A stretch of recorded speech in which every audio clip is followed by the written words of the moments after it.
Well, I mentioned we have a couple of our graduates who are going to share with us some words that they have on their heart. So with that, I'm going to ask Marit Edwards-Ronning to come forward. And by the way, just so you know the results of these speeches today will be added to your final grade for public speaking. So just do a good job. Thank you, sir.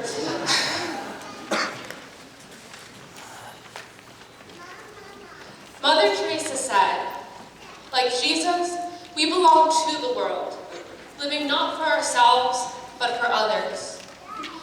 Give yourself fully to God.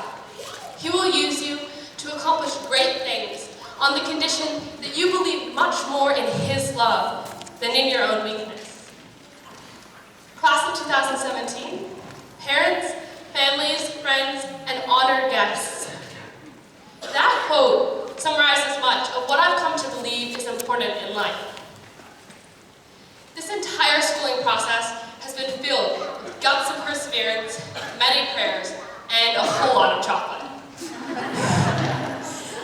Besides algebra, chemical equations, character sketches, and diagramming sentences, through God, my family, and my friends, what I've learned is most important is a sense of belonging, the power of community, the virtue of courage, and the importance of living for more than myself. Families are the cornerstone of homeschooling, and each of our families has given us a unique sense of belonging. None of the families in this room are alike, but we've all learned from being around them 24/7. When we were younger, we learned patience, how to share, and how to obey.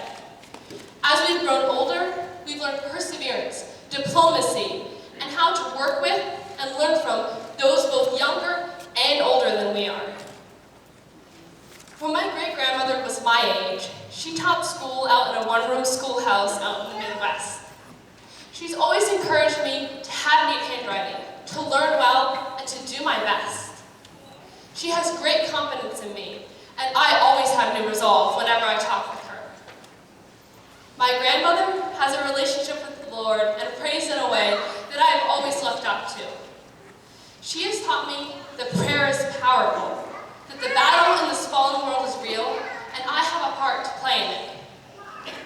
And my mother taught me that education isn't just head knowledge and bookwork. I need to cultivate my heart, relationships, and practical skills just as diligently as my mind. Learning how to perfectly cut in a ceiling without using painter's tape. Raising pigs, growing in character and the confidence of who God is, and learning what it means to be a good friend were all a part of my education.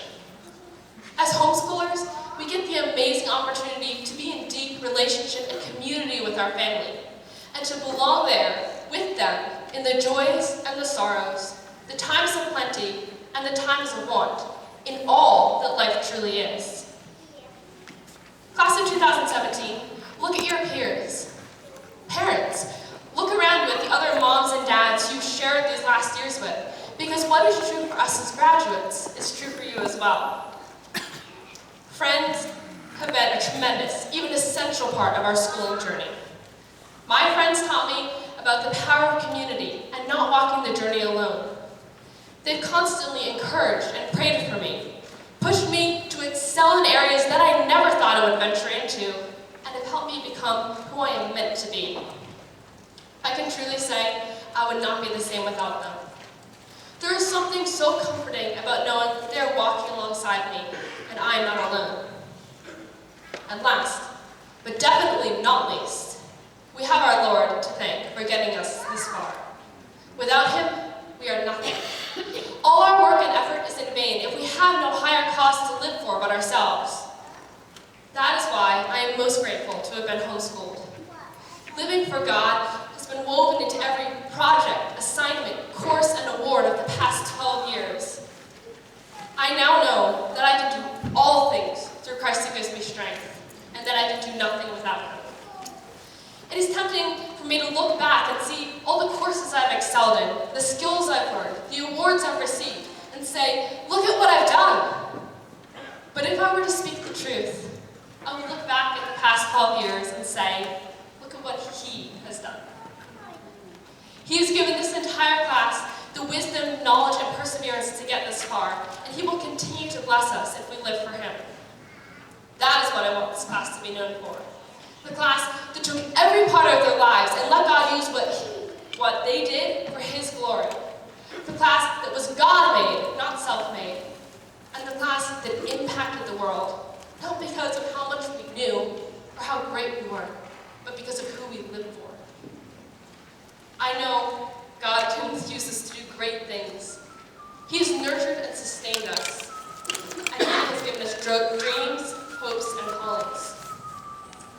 However, living for something greater than ourselves will require us to take plunges into deep waters, places where we might never dare to venture if we didn't have a purpose behind us.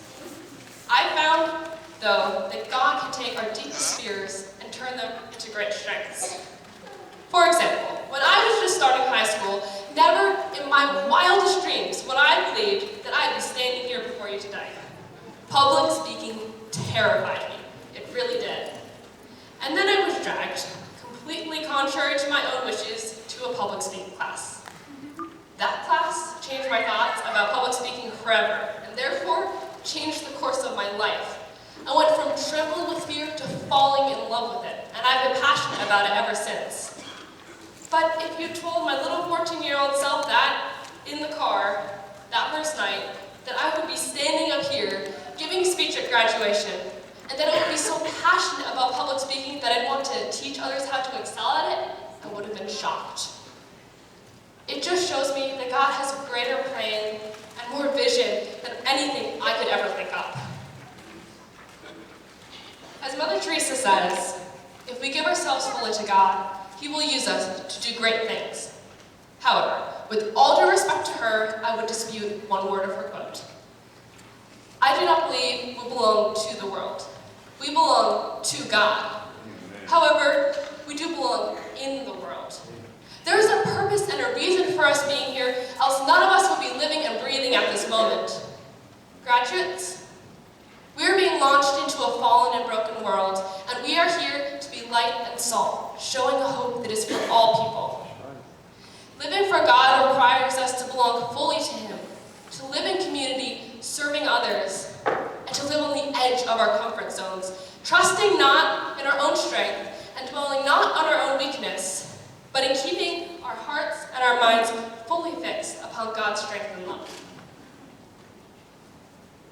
And a great part of his gift to us have been the people who've walked with us along this part of the journey.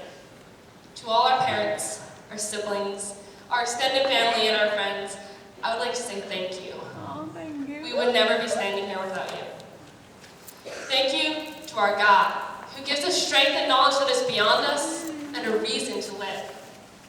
And to my fellow classmates, I say this.